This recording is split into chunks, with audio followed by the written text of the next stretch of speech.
faut-il appuyer pour faire en sorte que les Togolais, dans leur immense majorité, puissent trouver satisfaction. Et je pense que c'est le fait de toucher l'électricité, par exemple, les tranches sociales. Je pense, il y a des gens, ceux qui ne consomment pas trop, je pense qu'ils ne paieront rien, pratiquement. Hein, ceux qui ne consomment pas trop, ils ne paieront rien. Et la gratuité de l'école, vous n'êtes pas sans savoir qu'à l'approche de la rentrée, c'est un casse-tête chinois pour tous les parents parce que on ne sait pas comment ça va se passer. Donc, avec ces mesures, c'est vraiment, on va dire, c'est un cadeau, hein, c'est un cadeau, mais il faut qu'on aille au-delà. Je pense que par rapport aux écoles publiques, c'est vrai, il y a la gratuité de l'école. Comment ça va s'organiser? Est-ce que le gouvernement vraiment va veiller à ce que, parce que déjà on est en train en filigrane de voir comment les classes seront prises d'assaut par les élèves, ceux-là même qui avaient abandonné, c'est l'occasion de se rattraper. Donc, ça va poser un problème énorme. J'espère que, comme le ministre est ici, je pense qu'ils ont analysé tous ces contours-là et vivement que ça soit bien fait pour l'intérêt de nous tous. Merci, monsieur le ministre. Vous avez écouté les commentaires des confrères qui demandent déjà d'aller au-delà de vos mesures. Mais voulez-vous nous rappeler l'esprit qui a guidé le gouvernement à annoncer ces mesures? Merci beaucoup aux uns aux autres pour leur intervention. Moi, je pense qu'il faut avoir à l'esprit qu'il n'existe pas d'État spontané. Un État n'est que construction. Et parce que l'État est construction, si l'on prend le contexte dans lequel nous sommes aujourd'hui, le contexte de la pandémie, avec toutes les difficultés que cette pandémie a entraînées, la proposition du chef de l'État de rendre gratuite l'école au collège et au lycée est une proposition qui vient compléter une série de mesures qui ont été déjà prises dès le début de la pandémie. Et une proposition qui vient aussi compléter finalement la gratuité que l'on connaît de l'école primaire, de l'inscription aux examens. Il a été rappelé tout à l'heure que l'éducation nationale a un budget important. Et ce budget-là a une finalité. On l'a dit, l'éducation, c'est la clé de l'inclusion sociale, c'est la clé du développement. Aujourd'hui, l'ambition, c'est de faire en sorte que, au regard des difficultés que l'on peut observer au sein de nos populations, que la rentrée se fasse dans les meilleures conditions. Il s'agit d'une réponse à une situation, mais il ne s'agit pas d'une réponse définitive. C'est un package de mesures qui a été prise, mais le gouvernement ne peut pas proposer des mesures qu'il ne saurait adresser. Donc, au fond, sur les tranches sociales d'électricité, sur les tranches sociales de l'eau et la gratuité, c'est cette couche de population particulièrement vulnérable qui est concernée. Leur permettre de conserver une certaine capacité de dépenses, de les exonérer de ces dépenses-là qui peuvent être entendues comme des dépenses plutôt dures en ces moments-là, et finalement de permettre à nos sœurs, à nos pères et à nos mères d'avoir une certaine facilité finalement à réagir face à ces difficultés. Au fond, moi il me semble que par rapport à ce qui a été dit ici et là, par exemple, sur les difficultés qui pourraient survenir pour accueillir les élèves, le gouvernement, en lançant cette mesure, a pris ses précautions. Vous savez, dans le programme de développement, la feuille de route en particulier avec laquelle le gouvernement travaille aujourd'hui, il y a des projets de construction de salles de classe. Il y a un projet, en tout cas chaque début d'année désormais, les écoles existantes sont dotées de bancs, sont dotées de fournitures didactiques. Le gouvernement continue dans ce sens-là. Et même, moi, les craintes qui sont relatives à un afflux massif d'élèves dans les écoles, pour moi, ne devraient pas constituer des craintes. Parce que ces craintes-là ne sont pas documentées. Nous n'avons pas de chiffres nous permettant de dire aujourd'hui que les classes vont être absolument prises d'assaut et que nous ne pourrons pas répondre. Mais au-delà... À ce niveau-là, c'est que beaucoup de personnes craignent que beaucoup de parents débauchent leurs enfants des écoles privées et les ramènent dans les écoles publiques. Mais au-delà, est-ce qu'il faut s'en offusquer? Moi, il me semble que non. Nous devons accueillir la mesure tout simplement parce que nos frères et nos sœurs resteront scolarisés. Et il appartient désormais au gouvernement d'apporter une réponse à cette situation. Il ne faut pas avoir de crainte par rapport à cela. Que l'on ait certains qui étaient déscolarisés justement parce qu'ils ne pouvaient pas payer les frais de scolarité, que désormais on leur permette de revenir à l'école, pour moi il s'agit d'une bonne chose. C'est la responsabilité du gouvernement de faire en sorte que ceux-là puissent aller à l'école et finalement pouvoir apprendre les rudiments de la vie en société et être utiles à leur société. Donc le gouvernement fera face aux conséquences découlant de ces mesures. C'est sa responsabilité. En matière d'infrastructures scolaires, salles de classe, tables, bancs, personnel enseignant. Il suffit de lire la feuille de route pour voir que les projections qui sont faites en termes de construction de salles de classe, en termes de recrutement d'enseignants, permettent d'anticiper les difficultés. Mais comme je le dis, vous jugerez sur pièce, n'est-ce pas? Alors, un confrère titrait hier que vous, professeur Akoda Ayoada, vous assurez le service après-vente de cette mesure, avec cette préoccupation qui concerne le démarrage même de l'année. Nous apprenons que c'est avec les frais les frais scolaires que certains établissements préparent la rentrée. Maintenant que la rentrée sera gratuite, est-ce que le gouvernement fournira à temps et en nombre suffisant les moyens financiers pour permettre aux chefs d'établissement de démarrer la rentrée au premier jour? Alors, il s'agit d'une mesure qui a été prise, là aussi, elle n'a pas été prise de façon spontanée, c'est une mesure qui est réfléchie, qui apporte une réponse à une situation. Mais il faut savoir aussi que les frais dont vous parlez, les budgets, on va dire, de ces établissements-là sont établis par les directeurs de ces établissements-là, leurs besoins sont exprimés et remontés au ministère. Mais tant que ces besoins-là ne sont pas arrivés au ministère, les affectations ne peuvent pas se faire. Mais aujourd'hui, un travail est en train d'être fait au niveau des différents établissements pour que ces budgets arrivent à temps au ministère et que les affectations soient réalisées. La rentrée scolaire va se dérouler dans les meilleures conditions possibles. Elle est en train d'être préparée au ministère de l'enseignement primaire et secondaire et tout est mis en œuvre aujourd'hui pour que cette rentrée se fasse de façon apaisée et dans les meilleures conditions. Merci. L'action de votre gouvernement se veut inclusive. C'est à cela que vous avez écouté les confrères qui plaident pour les écoles privées, qui participent également au travail national d'éducation. Maintenant que c'est pratiquement gratuit dans les écoles publiques, est-ce que le gouvernement pense également aux écoles privées? Alors, c'est certainement le deuxième étage de la fusée. Aujourd'hui, la réflexion à porter sur les écoles publiques, cela va de soi. Les écoles privées rentrent dans une autre catégorie. Le travail qui est fait par les écoles privées est un travail qui est salutaire, que le gouvernement reconnaît à sa juste valeur. C'est la raison d'ailleurs pour laquelle aujourd'hui, un certain nombre de mesures est en train d'être prises pour permettre aux établissements privés de ne pas s'aligner sur l'école publique, mais en tout cas d'assurer l'égalité de traitement entre les élèves.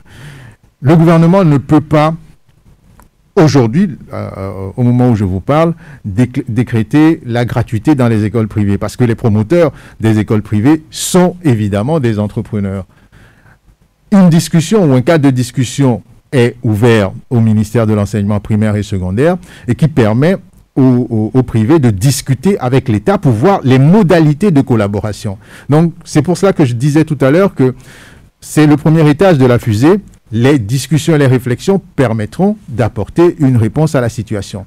Sur le nombre d'établissements privés, alors moi je suis un peu surpris, les établissements privés ne se créent pas comme cela. Il y a tout un processus qui est observé, qui doit être respecté avant que l'établissement ne se crée. Alors je ne dis pas qu'il peut y avoir des situations de fraude, mais une fois que ces situations sont identifiées, évidemment les sanctions doivent accompagner. Donc vous nous rassurez que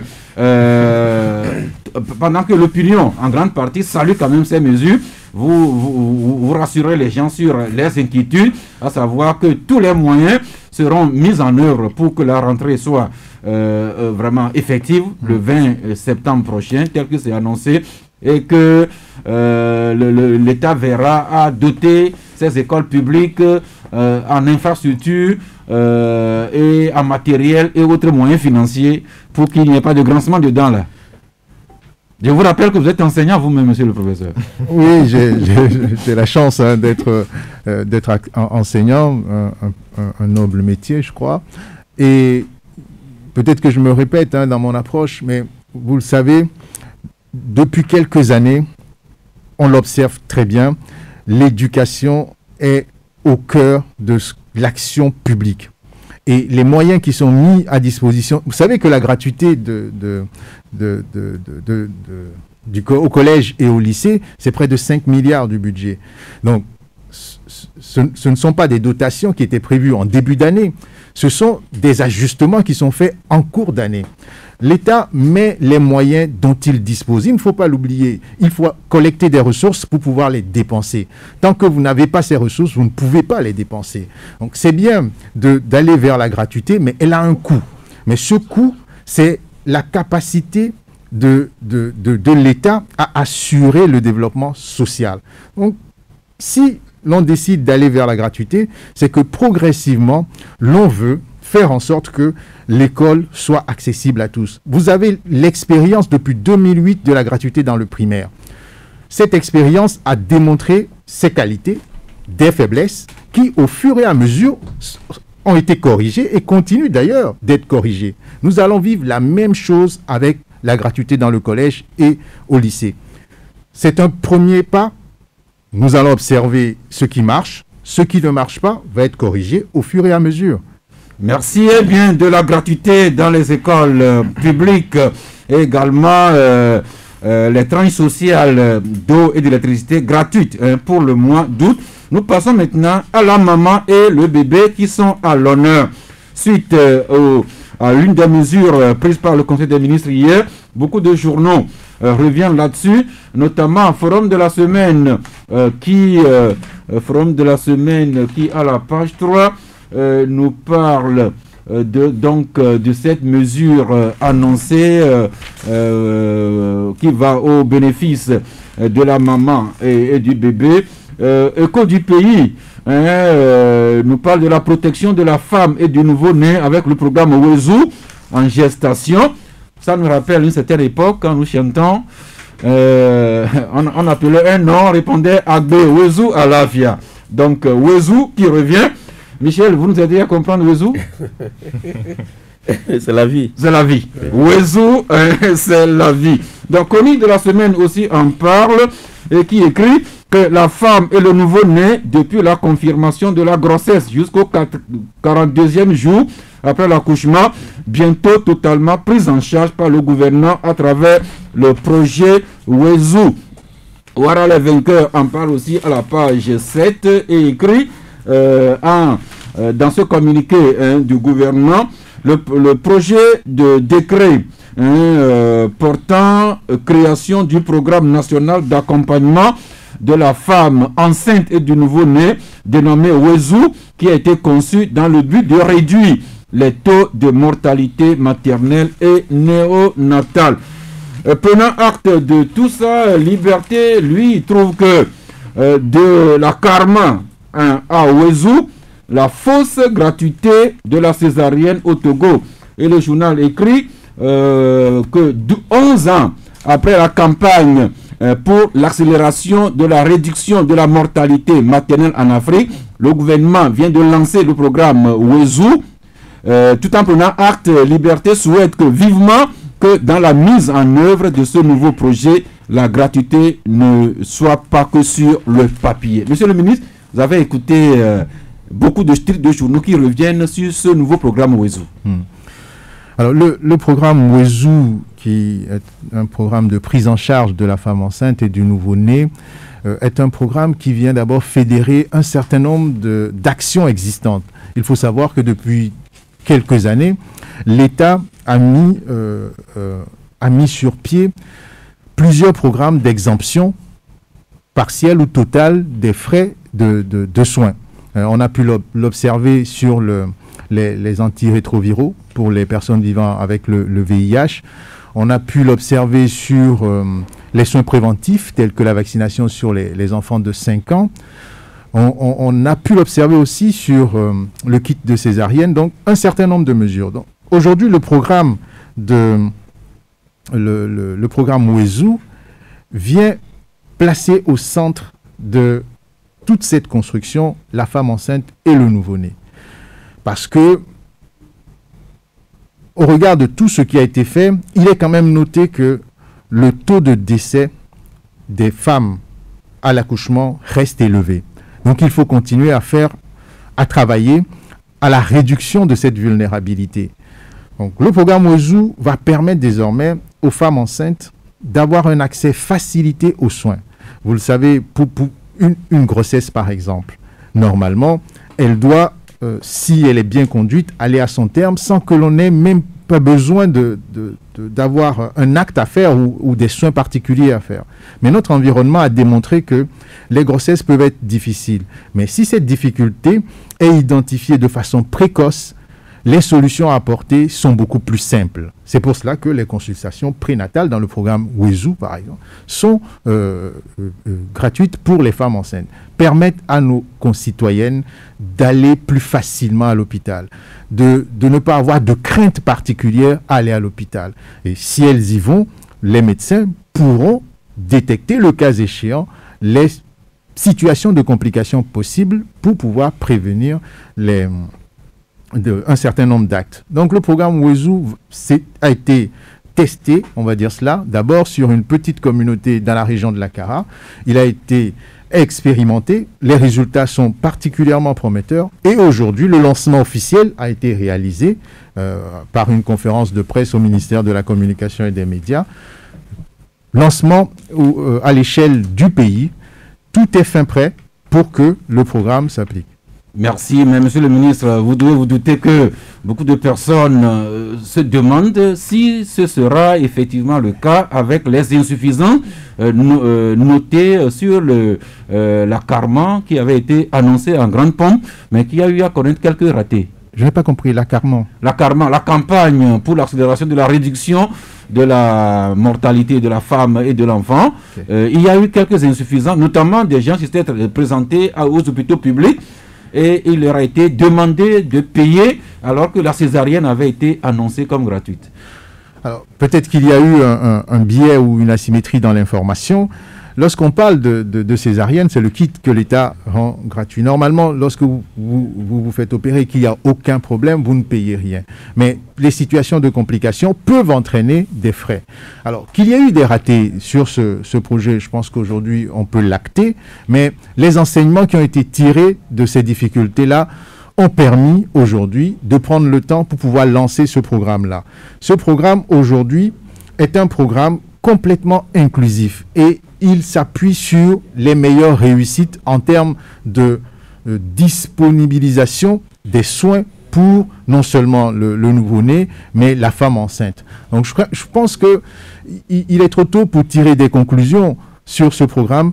Laissons-le s'épanouir, arriver à maturité, et puis nous pourrions ensuite en reparler. Merci. Alors, vous savez que le Club de la Presse s'anime avec les auditeurs. Alors, une question nous arrive.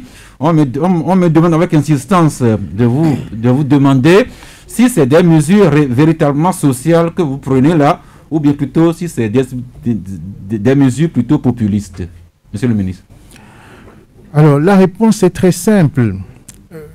Et elle réside dans la définition que l'on peut donner à la mesure sociale. La mesure sociale vient régler un problème. Si on m'interroge sur le point de savoir celui qui a un compteur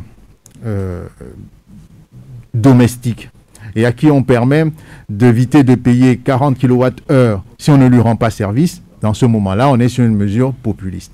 Si on me demande aujourd'hui si une femme enceinte peut, sans état d'âme, sans avoir à penser à ce qu'elle doit dépenser, aller à l'hôpital pour qu'on lui donne les soins primaires le plus facilement, si ce n'est pas une mesure sociale, en ce moment-là, on peut avoir... Donc je pense qu'on peut considérer, ou on doit considérer ces mesures comme des mesures qui viennent en aide à nos populations et qui permettent d'ailleurs de préparer l'assurance maladie universelle. Ne l'oubliez pas, tout est construction, je le disais un peu plus haut.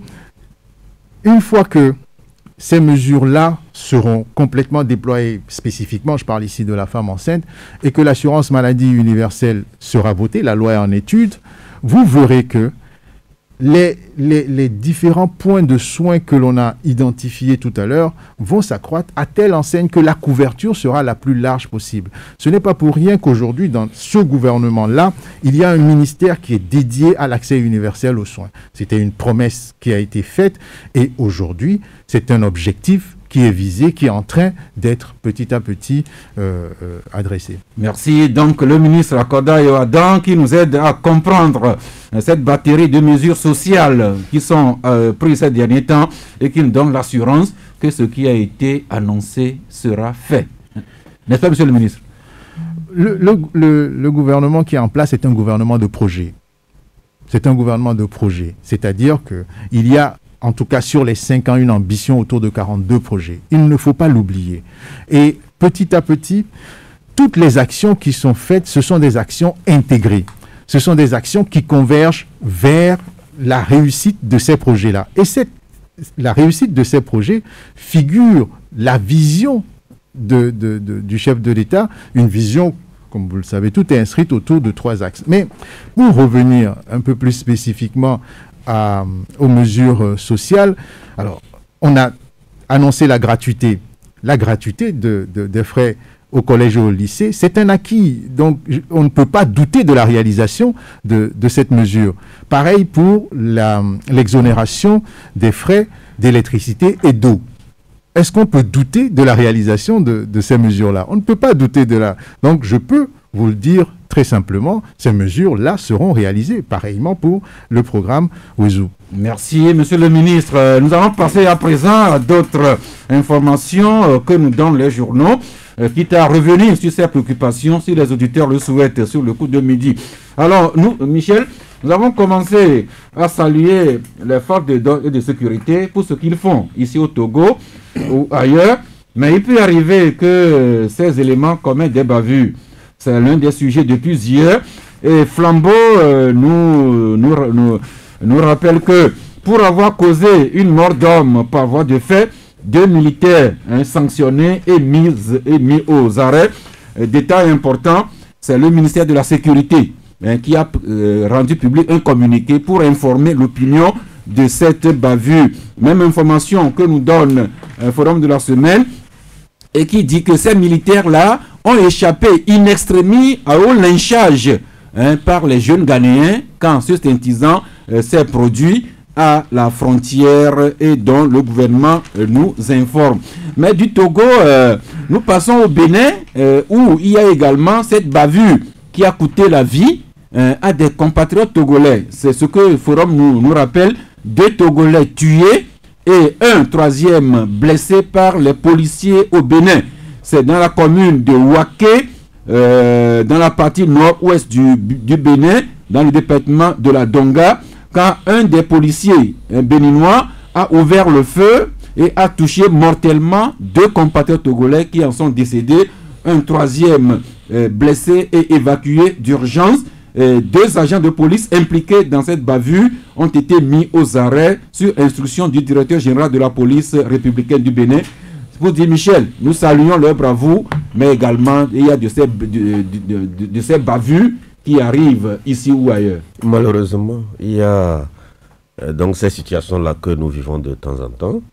Ce qui n'est pas de nature à rassurer la hiérarchie militaire, parce que les militaires ont des missions bien précises et quand ils arrivent à commettre donc ce genre de bavures, vraiment ça embarrasse même leur hiérarchie militaire. Vous vous rappelez, il n'y a pas longtemps, c'est que le général Yarkoli, il ne blague pas, c'est avec lui il n'y a pas très longtemps, vous vous rappelez, des sanctions qui ont été prononcées pour un nombre de policiers, gendarmes, qui avaient été pris en flagrant délit dans des infractions bien avérées. Et donc, c'est pour dire que le général Yark ne blague pas. Et lorsque vous pensez que le fait d'arborer votre treillis, vous êtes au-dessus des autres Togolais, mais attendez, c'est ce qui me fait mal dans tout ça, c'est que le Ghanéen là, il est mort. On va les mettre aux arrêts. Bon, la suite c'est quoi? Hein? Les deux compatriotes togolais au Bénin, ils sont morts. L'autre est blessé. On nous annonce qu'ils sont mis aux arrêts. Après, c'est quoi? Hein? Enlever la vie des gens inutilement comme ça, mais c'est pas parce que vous avez la tenue militaire que vous avez le droit de vie, de mort sur les autres. Et donc, normalement, il nous revient de suivre de très près ces affaires-là et voir dans quelle mesure, parce qu'il ne suffit pas de mettre aux arrêts. Et la suite, c'est quoi? Il faut que les sanctions lourdes soient accompagnées pour décourager d'éventuels candidats à ces comportements vraiment anachroniques. Moi, je voudrais... Oui, Ambroise. Ce sur quoi les Togolais interviennent souvent, c'est le type de sanctions qu'on inflige à ces genres de brebis galeuses, oui, qui sont dans les corps habillés. Parce qu'on nous dit souvent qu'on sanctionne les gens, mais qu'est-ce qui est fait concrètement? Il faudrait qu'on publie ça aussi. C'est parce que c'est un corps qui est temps et temps, mais quand il fait quelque chose, la personne est exfiltrée du lot. Il faut exposer ce qu'on lui fait, on l'enferme pour combien de mois, est-ce qu'il est présenté au parquet? Tout ça là, il faut que les Togolais, pour pouvoir encourager les Togolais à aider le ministère de la Sécurité à dénicher ces poches de résistance. Au-delà de ce qu'on reproche aux militaires, aux corps habillés, il y a des voyous aussi dans les quartiers. Et les militaires, c'est les mêmes personnes qui se dévouent pour pouvoir exfiltrer ces gens-là. Donc c'est en cela, dans tout corps de métier, il y a toujours des brebis galeuses. Mais il va falloir veiller à ce que la sanction qu'on inflige à la personne, qu'on puisse savoir ça et pouvoir applaudir à un moment donné, un temps soit peu, ce ministère-là pour le travail qu'il fait. Merci. Nous passons maintenant... Une seconde. Et l'homme d'abord, et puis le ministre va conclure. Pour dire rapidement que ce qu'Ambroise a dit est très pertinent dans la mesure où on ne connaît pas aujourd'hui la nature des sanctions infligées à ceux qui commettent des bavures. Vous vous rappelez de cet incident à Védi, où en plein midi, on a tiré sur un jeune qui vraiment aussi, c'était un incident fâcheux, très malheureux, mais on a dit que des dispositions devraient être prises pour punir l'auteur de cette bavure, mais à ce jour, on ne sait pas où il se trouve et on ne connaît pas la nature de la sanction qui lui a été infligée. Et donc cet incident fâcheux qui s'est passé à la frontière Togo-Ghana contre un Ghanéen, quand j'ai lu le communiqué hier, j'étais sidéré. J'étais sidéré parce que un citoyen ghanéen, ça risque de créer tout de suite un incident diplomatique. Vous voyez, entre les deux pays, c'est vrai que c'est un citoyen lambda, mais quand même, c'est-à-dire c'est quand même un Ghanéen. Vous avez vu que les Ghanéens ont riposté. Oui. Ils ont riposté contre les militaires togolais. Donc, je crois quand même qu'il faut que le ministère de la Sécurité fasse des efforts pour nous communiquer la nature des sanctions infligées à ces gens pour que les citoyens puissent être rassurés de ce que l'autorité est véritablement en train de prendre des mesures pour sanctionner des indélicats. Merci, monsieur le ministre. Oui, alors je partage partiellement ce qui a été dit jusque-là. Ce que je voudrais dire, c'est que, contrairement à ce que vous affirmez, le ministère de la Sécurité a communiqué. Les dernières années, il y a une liste qui a été publiée des radiations, des sanctions qui ont été infligées, etc. Il y a une vraie évolution là-dessus. Même sur le communiqué qui a été publié, cela démontre l'implication du ministère de la Sécurité. Mais ce qu'il ne faut pas oublier aussi, c'est que l'individu en question vient d'un corps. Le corps va sanctionner. Mais après la sanction du corps, il y a la sanction de la société. Ce qui veut dire que la justice peut reprendre la main. Et là-dessus, il n'appartient plus au ministre de la Sécurité de communiquer là-dessus. Il appartient soit aux familles qui sont éplorées ou alors au procureur de la République qui a pris l'action en main d'intervenir. Donc, je voudrais rendre justice au ministère de la Sécurité sur la communication des sanctions. Cela s'appelle solidarité gouvernementale. Non, vérité, attention, vérité. C'est normal. Vérité. J'ai un message qui vient de me parvenir. Les militaires ont toujours cette habitude de tirer avant de réfléchir.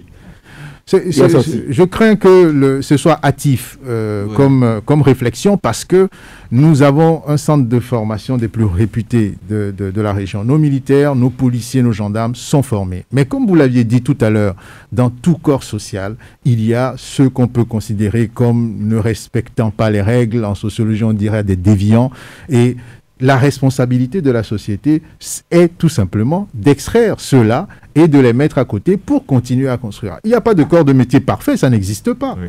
Merci. Autrement dit, les déviants, ce n'est pas seulement chez le nouveau coronavirus, mais chez nous-mêmes ici. Nous allons maintenant passer à l'eau qui abonde quelque part, mais qui se fait rare ailleurs. Et là, on dit, cette alerte à Anié, quand vous nous écrivez que le barrage hydro-agricole de la ferme agricole Sinto vient de lâcher des eaux dans le lit du fleuve Anié qui se trouve déjà lui-même en crue, et l'Agence nationale de la protection civile, l'ANPC, qui envoie des messages d'alerte à l'endroit des populations le long de la vallée de l'Anié.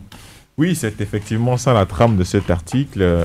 C'est une alerte de l'Agence nationale de la protection civile qui quand même invite toutes les populations d'Anié à une plus grande vigilance en cette période de pluie, parce que hier justement les eaux du barrage hydro-agricole de la société sino-togolaise de production de sucre à Anié ont été lâchées, et donc ces eaux vont rejoindre directement le fleuve Anié qui se trouve aujourd'hui en grande crue.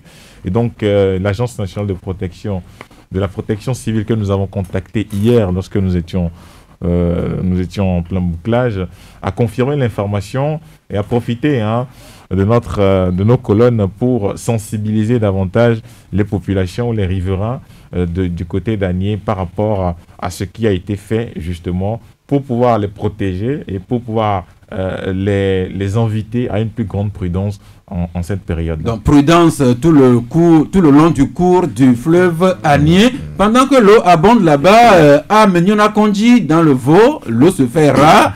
Ce village qui n'a pas d'eau, qui manque cruellement d'eau, dont la seule source consiste dans ce puits creusé manuellement par la population depuis des années.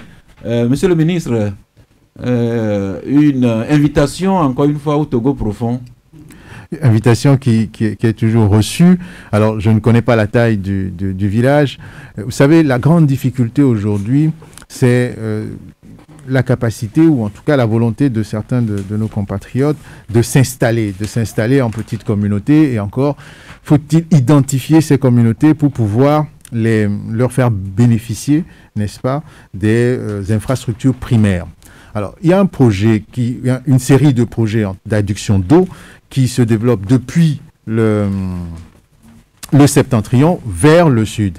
Il y a un second projet qui permet d'identifier les infrastructures dans tout notre pays afin d'améliorer la planification de ces infrastructures. Donc, à Menyona-Kopé, je ne connais pas encore, mais c'est une question qui va faire l'objet d'une transmission au ministre chargé de l'hydraulique villageoise. Mais si vous avez le temps, je peux vous servir de guide et vous y conduire le samedi prochain. Avec plaisir, avec plaisir. Découvrir mon pays est une passion. On va passer par Haouté, puis on va continuer sur Menyona-Kondji. Absolument. Merci, monsieur le ministre.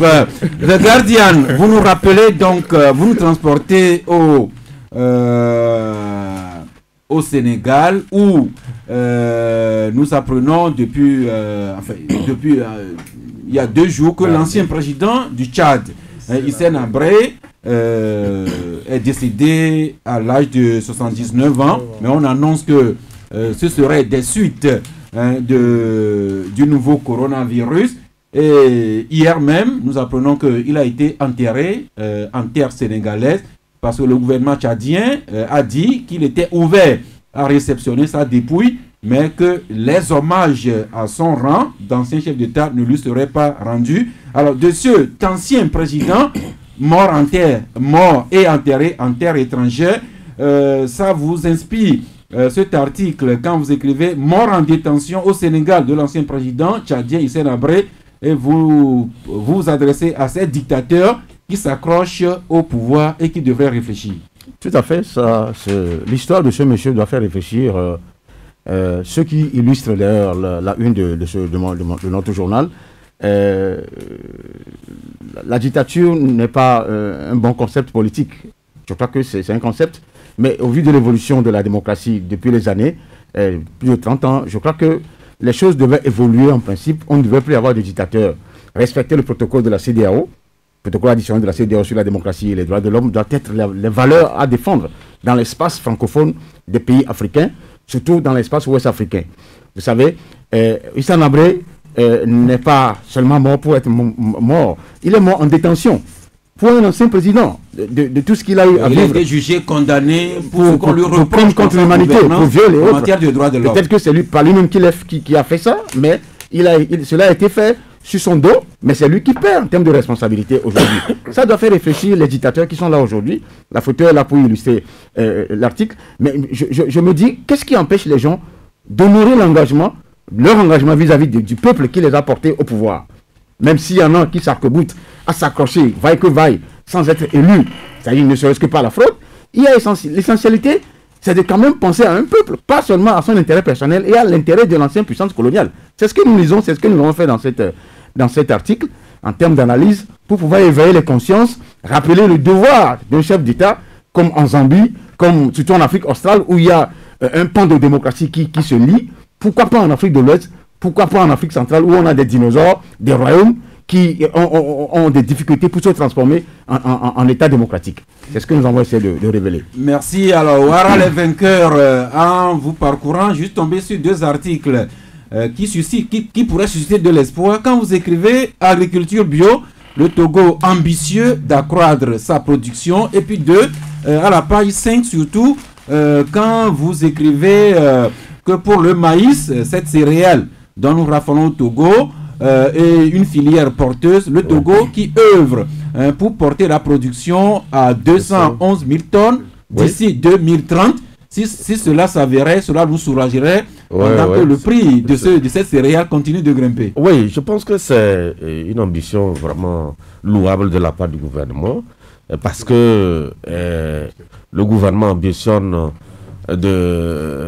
tout cas de produire les 211 000 tonnes dans l'intention de booster la transformation locale. Vous savez que avec le PND, le gouvernement veut quand même faire en sorte qu'il y ait création de richesses en permettant donc la production locale, donc dans certains produits, notamment le riz, comment l'appelle-t-on, le maïs et autres, pour créer des emplois et faire en sorte qu'il y ait quand même une autosuffisance dans ce sens-là. Donc nous sommes tombés sur ce sujet et nous avons voulu en parler parce que nous pensons que par ce temps qui court, avec le bol de maïs, le prix du bol de maïs qui devient de plus en plus insupportable pour certains Togolais, je pense que cette ambition du gouvernement est à saluer vivement que d'ici là, ce tournage-là soit réalisé. C'est dans l'intérêt de nous tous.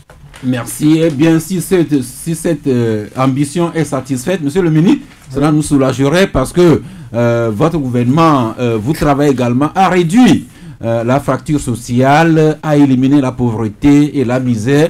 Or, ces derniers mois, c'est la vie chère qui revient, le panier de la ménagère qui est troué et que vous essayez de remplir, mais ce n'est pas encore fait. Eh bien, si la production agricole arrivait à connaître un accroissement, nous serons tous un peu soulagés, monsieur le ministre. Il ne faut pas détacher la situation actuelle en termes de vie chère du contexte global. Et je pense qu'il faut le rappeler. Le contexte y est pour beaucoup. Mais le gouvernement a pris la mesure de cette situation. Et toutes les actions qui ont été menées depuis 2020 jusqu'à aujourd'hui tendent justement à apporter une solution à cette situation. Moi, je voudrais rappeler un élément. Pendant que des États se réfugiaient dans l'épargne, notre pays a continué à investir. En économie, on parle d'investissement contracyclique. C'est une autre approche, n'est-ce pas, du développement. Lorsque vous allez à l'intérieur du pays, il y a un certain nombre de zones d'aménagement agricole planifiées qui sont en train d'être installées. Sur ces zones-là, par exemple, quel est le principe? Il est très simple. L'idée, c'est de faire procéder à un remembrement des terres. Parce que les exploitations éclatées ne nous permettent pas d'avoir des résultats probants. Donc, rassembler 100 hectares et mettre les moyens de l'État pour dessoucher ces 100 hectares-là.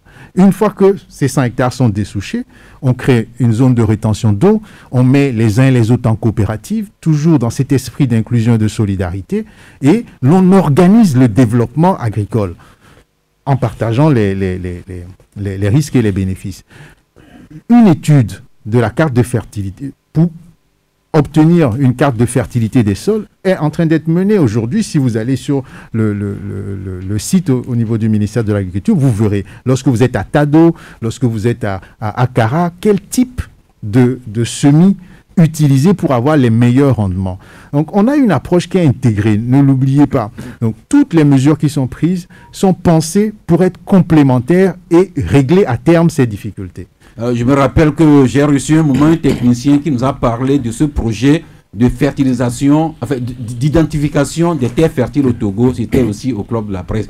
Monsieur le ministre, on va terminer par ce sujet. Vous ne pouvez pas être avec nous et que je n'aborde pas ce sujet qui revient souvent dans la sensibilisation contre le nouveau coronavirus. Certains organes de médias se plaignent que le gouvernement leur doit une certaine ardoise qui tarde à être satisfaite. Qu'est-ce qu'il en est, monsieur le ministre? Alors, c'est une problématique qui est revenue très souvent. Alors, moi, la réponse que je peux vous apporter là-dessus, c'est que la question est en train d'être discutée et les mesures qui vont être prises vous seront annoncées. Je pense qu'il ne faut pas oublier que nous avons déjà travaillé sur un certain nombre de mesures, notamment en fin d'année dernière, et cela s'est passé d'une certaine façon. Donc, aujourd'hui, je peux vous rassurer sur ce que les doléances en question sont prises en compte et les solutions idoines y seront apportées. Je veux juste... Ambroise? Oui, moi, j'ai appelé le ministre pour ça. Oui. J'en ai tiré plusieurs fois. Oui. Plusieurs patrons de presse viennent de m'envoyer un message. Comme il est là, de lui envoyer la question. Oui. En tout cas, on en foi, on a confiance. Je lui ai posé la question en ma façon, peut-être. Oui, il a compris. Moi, j'ai confiance. Je pense que c'est une fois aussi, je l'avais posé la même question. Le micro. Une fois, je l'avais posé aussi la même question. Comment le gouvernement est en train de s'organiser quand même pour venir en aide. En soutien, j'allais dire. C'est pas une aide. Non. Nous travaillons en collaboration avec le gouvernement. Oui. Donc, si nous allons travailler, donnez-nous notre argent. Et en plus de ça, un confrère m'a appelé hier me disant que le risque, c'est que quand on parle de contamination, c'est le moment où jamais nous, on devait aider la population. Oui. Monsieur le ministre, de façon directe, certains organes se plaignent qu'ils ont travaillé à la sensibilisation, mais qu'ils tardent à être payés. Alors, de façon très concrète et très simple, qu'est-ce que vous avez à dire à ces organes? De façon très simple et très concrète, je dirais tout simplement que les doléances sont prises en compte et sont en train d'être traitées. Je voudrais vous rappeler que le gouvernement n'est pas insensible. Rappelez-vous, nous avons travaillé sur les campagnes de prévention notamment, et cela a été traité d'une certaine façon. Alors, ce n'est pas le lieu ici d'étaler les modalités de traitement, mais il me semble que nous avons là un acquis sur lequel nous allons continuer à travailler. Merci, monsieur le ministre. Il est 12h, passé de 3 minutes. Nous allons suspendre nos échanges ici, souffler un peu, adresser un clin d'œil à nos partenaires, et puis nous revenons sur le sujet. J'ai autour de moi tous les trois confrères et le ministre. Si vous le souhaitez, vous pouvez revenir sur l'un ou l'autre sujet abordé.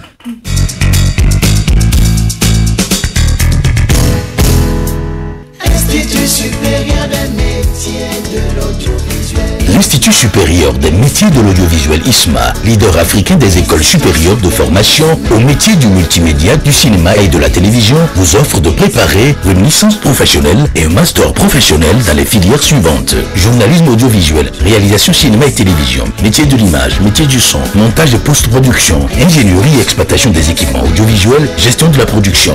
L'ISMA à Cotonou au Bénin, premier campus africain de l'image et du son, a bénéficié de la confiance des étudiants de 20 pays. 79 trophées et distinctions en 15 ans à travers le monde. Rejoignez l'élite pour libérer votre potentiel. Contact 00229 97 27 49 49 95 49 11 11 www.isma-bene.org. Baba Sabaya, Niside Domlara, Ansei Domlara, Pedia, Nadadi Lara, Todom Goromto, Tuvenim Sabani, a Gomnidili, Ele, Tenundaman, Kanda Rawaleo, Nekondo Dale, Tenyakavana Nisagavans Walo, Tindil Nayo, Puyo Rugbilu Ramaranyum Didi. Original!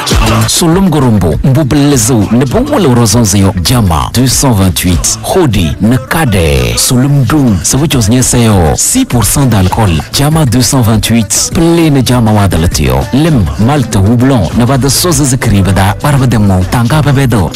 Avec Jama, on est ensemble. Vous êtes opérateur économique et vous avez participé à un appel d'offres. Et vous vous rendez compte qu'on vous a triché, que c'est un marché de dupes. Ne restez pas dans votre coin. Saisissez l'ARMP, l'autorité de régulation des marchés publics. Osez dénoncer les impostures, les cas de marché truqués, les pots de vin. Rendez-vous à l'ARMP. L'ARMP est là pour corriger les irrégularités et sanctionner les auteurs de fraude, les corrupteurs et les corrompus. Avec l'ARMP, on avance dans la transparence. Vous êtes commerçant, homme d'affaires, étudiant en particulier.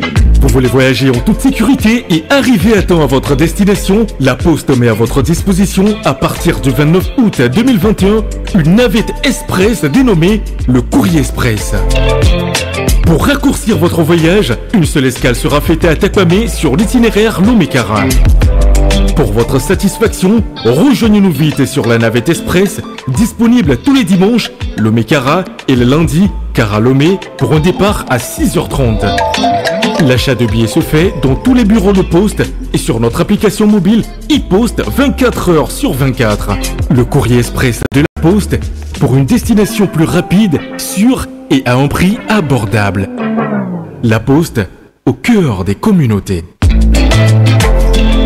Besoin de payer votre facture d'électricité? La CET vous facilite la vie avec ses partenaires. Vous pouvez donc payer votre facture d'électricité ou faire des achats prépayés de crédit sans vous déplacer. Un moyen simple, rapide et efficace. Avec votre compte T-Money, Flouze et votre application mobile transfert d'EcoBank, vous pouvez payer votre facture d'électricité. Les guichets de la Poste, Orabank, UTB et Wari vous sont toujours disponibles, ainsi que les virements de compte à compte et les dépôts de chèques dans les boîtes à chèques des agences de la CET. Notre engagement, faire passer le courant électrique partout. Respectons toujours les mesures barrières contre le Covid-19. Renseignements et assistance 22 21 13 37 ou le numéro vert de la CET 82 28. La CET, toujours plus d'énergie. Le plaisir pour l'acquérir, écoutez Canal FM 93.5. Merci, nous sommes de retour, mais avant les auditeurs, monsieur le ministre, sur le sujet de ce que de l'argent que le gouvernement doit aux médias, nous apprenons de façon insistante que un confrère, président d'une organisation de presse, est pris à partie par des confrères qui lui reprochent d'avoir détourné leur argent. Alors, est-ce qu'il y a un montant qui a été versé à une organisation? Non, je ne pense pas qu'une quelconque organisation ait reçu une quelconque somme. Non, je pense que il faut éviter de jeter en pâture les individus.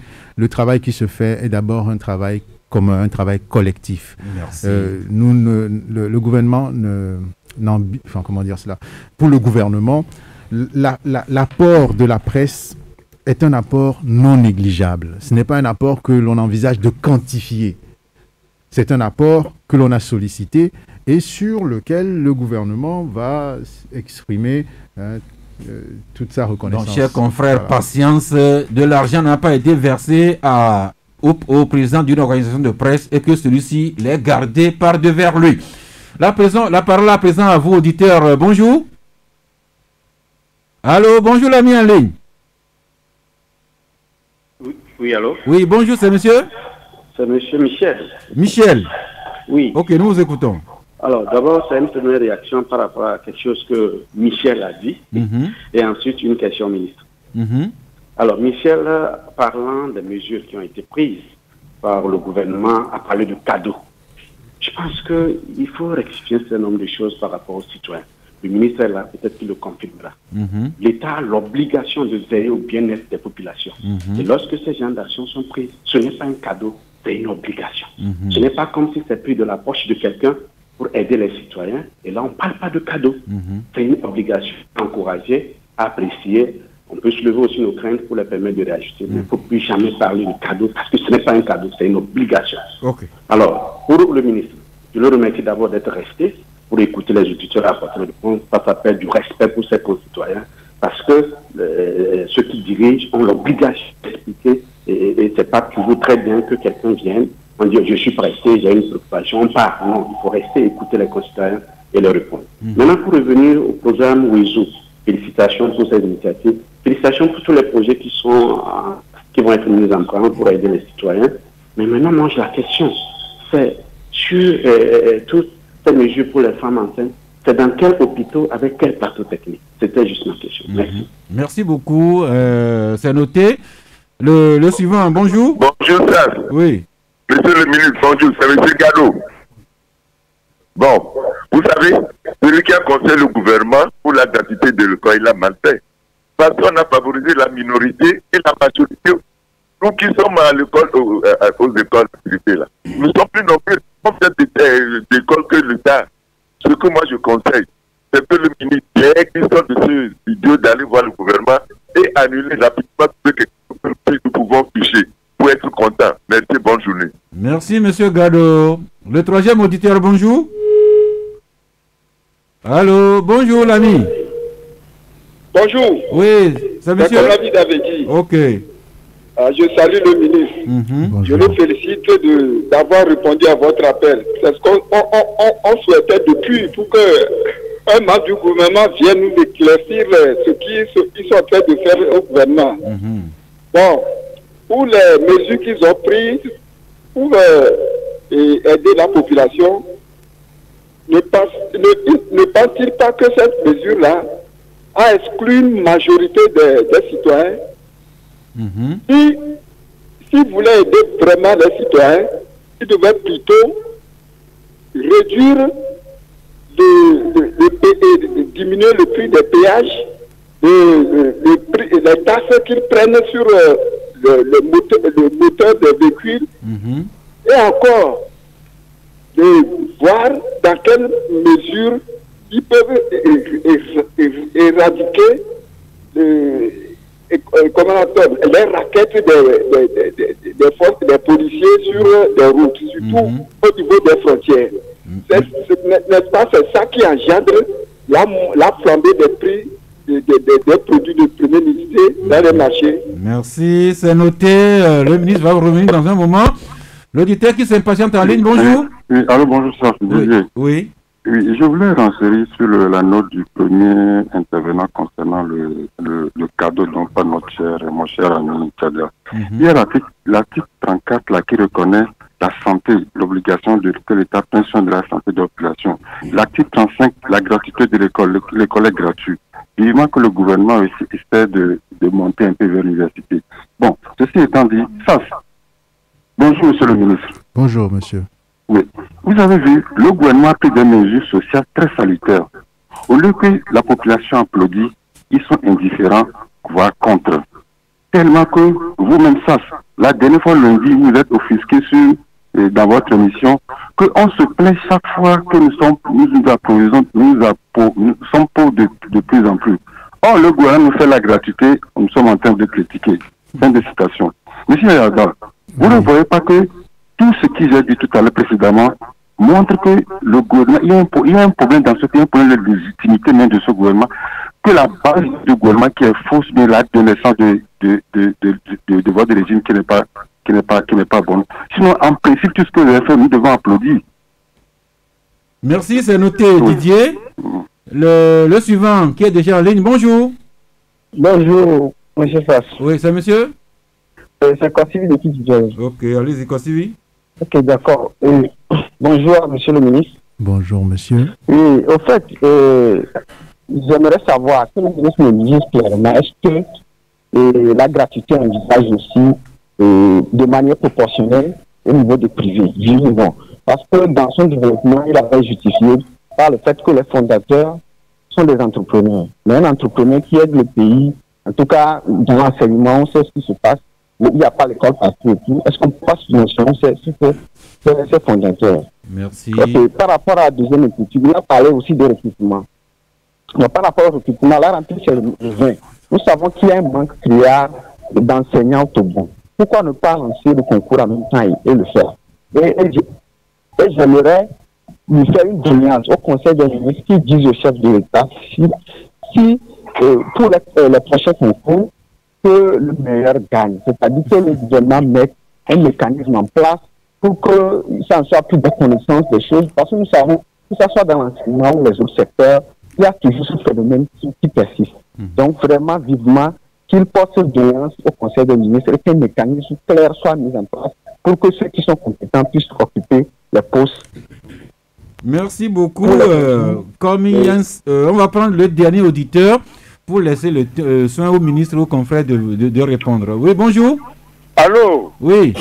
Bonjour, monsieur le ministre, d'abord. À tout honneur, tout seigneur, tout honneur. Bonjour, monsieur. Merci, Papa Sibiti. Merci beaucoup. Vraiment, vous êtes un digne fils. Vous avez pu faire venir le ministre. Moi, je le remercie. Je le prie de dire à notre président, ce n'est pas mon président parce que c'est notre président, nous l'avons voté. Oui. Il n'a qu'à écouter ce que nous disons. Est-ce qu'il écoute ce que nous disons? Si oui, pourquoi les jeudis, nous n'avons pas d'amélioration? Par exemple, mon caniveau, les caniveaux collecteurs qui sont souterrains, comment il va faire? Nous prions le ministre d'apporter la doléance au président de la République. Nous dormions dans l'eau, mais le président Faure Gnassingbé et la Banque mondiale sont intervenus. Actuellement, c'est allégé. Deuxièmement, les gens me dérangent, les retraités. Nous prions le président de la République et ses ministres combien? Déjà avant le 27, nous avons nos pensions et les salaires. Nous le remercions. Mais le revenu, notre départ à la retraite. Troisièmement, nous souffrons, les gens souffrent. Le président n'a qu'à écouter la faim. J'ai dit que son opposition, c'est la faim et le chômage. Et j'ai pris le ministre de lui apporter un long message, que c'est ce que les gens disent. Nous ne voulons pas qu'il parte, mais qu'il fasse ce que nous voulons pour être un peu à l'aise. Merci beaucoup. Je vous en prie, Papa Sibiti, à tous les ceux qui ont pu entrer en ligne, une petite obligation commerciale et nous revenons pour la réponse. Miajiba yua ke latri ke fea. So ete klepe hado lao nami mon papa ojoe. Miano apeme a ke latri ke fe alo apple cash power. Mon ojoe li. Cho eye kakareji khan leon mi ke latri ke fe kule mia fa timoni. Flows Eco Bank fa application sinelle asime kapo moji. Mi atim ke latri ke fe to post Ora Bank. UTB, ple wari, nemake, tout mia fe compte gadaro poji, ple mia fe gahogbalne vi enfant. Si mia dade suite fe gahogbalne da kavime, mia fe didjenye be latriki wade afisiafi, mina, mia zonde moke fe do doa oji, na titre titi de COVID-19 fe do vonsianu, bene mia senwa o gome nuela, million suite le 82-28. Souhaitez l'Atriki SCI.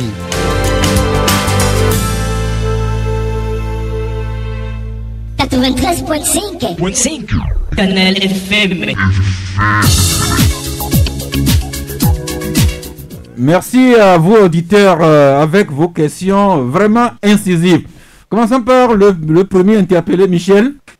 Vous avez écouté les auditeurs sur on me reproche d'avoir dit tout simplement que ces mesures-là, la gratuité de l'école et puis la prise en charge des tranches sociales, des factures d'électricité et d'eau, on me dit que de ne pas dire que c'est un cadeau. En fait, si j'ai dit est-ce que c'est un cadeau, c'est que tout le monde s'apprêtait à organiser la rentrée. Les gens s'apprêtaient à payer leurs factures d'eau et d'électricité. Et si cette mesure ces mesures du gouvernement qui sont venues comme une surprise, c'est par rapport à ça que j'ai dit que on dirait que c'est un cadeau. Donc il n'y a pas lieu de polémiquer là-dessus. Bon, ça dépend de comment ils comprennent cela. Merci. La plupart des questions sont allées au ministre. Première question, les mesures prises pour la femme enceinte et le bébé c'est dans quels hôpitaux, avec quel plateau technique? Merci beaucoup pour les auditeurs, pour leur assiduité à cette émission. Mais je voudrais rendre justice à Michel. Effectivement, dans nos discussions ici, l'idée c'était d'envisager une agréable surprise pour les uns et les autres. L'idée n'était pas de considérer cela comme un cadeau au sens rapide du terme. Le gouvernement connaît ses responsabilités et agit en conséquence. Pour répondre directement à la question, il me semble que il nous faut, pour les uns et les autres aussi, sortir un peu pour regarder ce qui se fait au quotidien.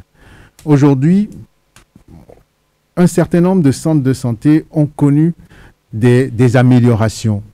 La Covid est passée par là.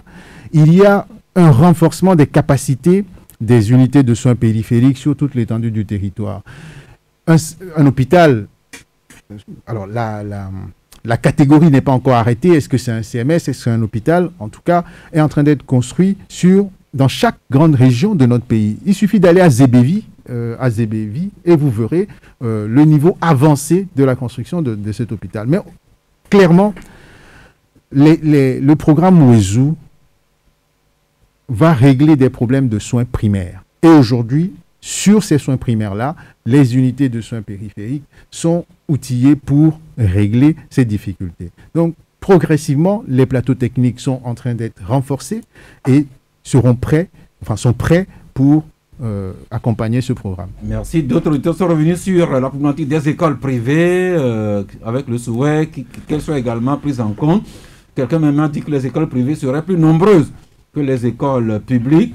Et un autre a renchéri avec le recrutement à temps, avec les méritants qui soient proclamés reçus. Monsieur le ministre. Pour les écoles privées, il s'agit d'une discussion à avoir. Une décision ne peut pas être prise de but en blanc. La discussion, le cadre de discussion existe déjà. Et à partir de là, ce qui peut être fait en direction des écoles privées, en complément de ce qui est fait déjà, sera fait. Pour les concours aujourd'hui, les concours sont passés régulièrement. Les meilleurs réussissent. Qu'il existe des situations où certains se sentent frustrés, je pense que c'est un travail qui doit être fait dans la continuité pour que les uns et les autres ne puissent pas être frustrés des résultats des concours. Il y avait une question relativement aussi à... si les écoles privées seront prises en compte pour les mesures... Voilà, les discussions sont ouvertes et puis la décision sera prise le cas échéant. Merci. Voilà. D'autres trouvent qu'il y a de la contradiction dans vos mesures. Vous annoncez en même temps les mesures sociales, en même temps vous augmentez les taxes, les raquettes qui ne sont pas punies. Voilà. Il n'y a pas de contradiction à voir. Il y a peut-être... la contradiction, c'est que pendant que vous annoncez des mesures sociales, vous augmentez les taxes, le péage ici, les taxes sur le véhicule à moteur. En 2020, lorsque le gouvernement décidait de l'exonération sur un certain nombre de taxes douanières, sur un certain nombre de prélèvements fiscaux, il s'agissait d'une réponse apportée à un moment donné. Mais les mesures qui sont prises doivent être financées. Et l'on ne va pas exonérer nos concitoyens, on ne va pas s'exonérer de toutes les taxes pour pouvoir financer les mesures. Il y aura une contradiction. Donc à un moment donné, il s'agit des choix, d'un certain nombre de choix qui sont faits pour équilibrer cette balance-là. Il faut le rappeler. Pour pouvoir financer les dépenses, il faut avoir des ressources. Et ces ressources-là sont tirées de ce que nous produisons et de ces différentes taxes. Donc la solidarité nationale joue dans ce cas de figure. Alors, un autre auditeur a relevé ce contraste. En principe, les populations devraient saluer les mesures que vous avez annoncées. Or, cela se fait dans une certaine indifférence. Alors, il va se demander jusqu'à l'acte de naissance de légitimité de votre gouvernement, monsieur le ministre. Je pense que les mesures qui sont prises ne sont pas des mesures avec une quelconque coloration politique. Ce sont des mesures qui s'adressent à tous nos concitoyens. Il me semble que ceux qui en bénéficient peuvent apprécier la pertinence de ces mesures-là. Dans aucun pays au monde, il n'y a d'unanimité autour d'un gouvernement. Dans aucun pays.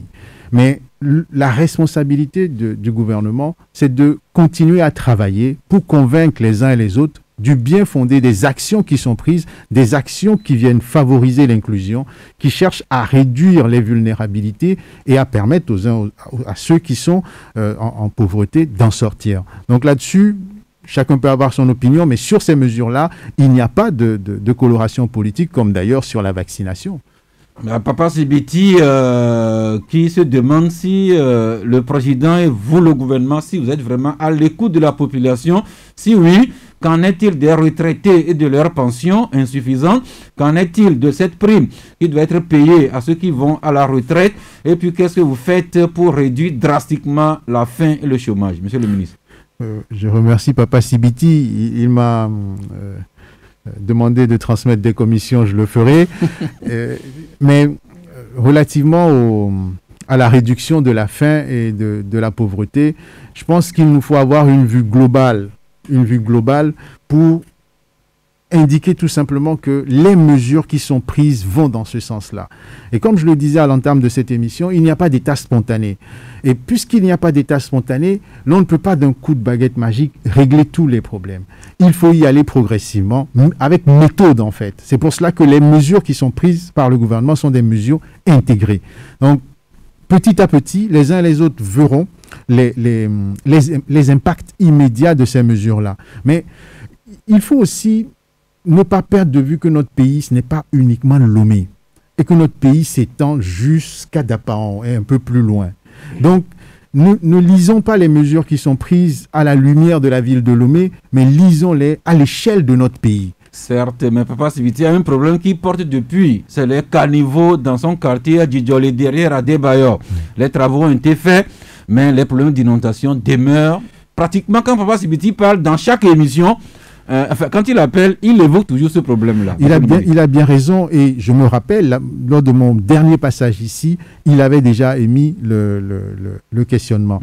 Et si toute cette zone-là, toute cette zone reliée à Avedi, fait l'objet d'importants travaux. Ces travaux-là auront à terme pour objet de régler les difficultés. Mais n'oublions pas, notre civisme est la clé, notre contribution au quotidien reste la clé, sachant que nous sommes des citoyens de ce pays, que nous le voulions ou pas. Et parce que nous sommes des citoyens de ce pays, tout ce que nous faisons pour améliorer notre bien-être contribuera au bien-être collectif. Merci, nous sommes contraints de nous arrêter là, c'est le temps qui nous oblige. Juste quelques instants pour recueillir vos cartons de fin d'émission. C'est une tradition. Ambroise, on va aller rapidement. Oui, mon carton, c'est un coup de cœur à l'endroit de ces Égyptiens qui a les deux bras coupés, mais qui joue au tennis de table, qui est d'ailleurs actuellement au jeu paralympique, qui joue avec il prend les raquettes avec des dents, qui joue. Oui. J'ai trouvé ça. Comme quoi, la force motrice, c'est la volonté. Pour encourager les handicapés ici, que l'handicap n'est pas une fatalité. Merci beaucoup. Et là, Mati Chogwe? Bon, on dit souvent les personnes vivant en situation de handicap, pour ne pas être péjoratif. Voilà. Donc, moi, j'ai pas de carton. Je voudrais juste adresser mes félicitations et mes encouragements à la délégation togolaise qui séjourne actuellement à Tokyo dans le cadre des Jeux paralympiques. Et envoyer un coup de cœur. Oui. Et envoyer un coup de cœur à nos représentants qui se trouvent de ce côté. Merci, Michel. Bon, je n'ai pas de carton, mais je voulais dire seulement bonjour ou félicitations à tous ceux qui nous ont suivis. Merci. Monsieur le ministre, votre carton de fin d'émission? Alors, je voudrais peut-être mettre un carton vert à l'endroit de nos mamans qui sont au marché et qui au quotidien se battent pour nous tous d'ailleurs, et les féliciter pour ce qu'elles font au quotidien. Merci. Alors, je rappelle juste la pensée du jour. C'est Franklin Delano Roosevelt, ancien président des États-Unis, qui écrit que gouverner, c'est maintenir les balances de la justice égales pour tous. Et monsieur le ministre, un auditeur rappelle pour insister de ne pas oublier la promesse que je vous amène à Menyona Kondji dans le Vaud. On va établir un programme pour ça. pas de souci. Merci beaucoup. C'est fini pour aujourd'hui. Nous nous retrouvons demain vendredi à 11h, si Dieu le veut et Dieu le voudra bien.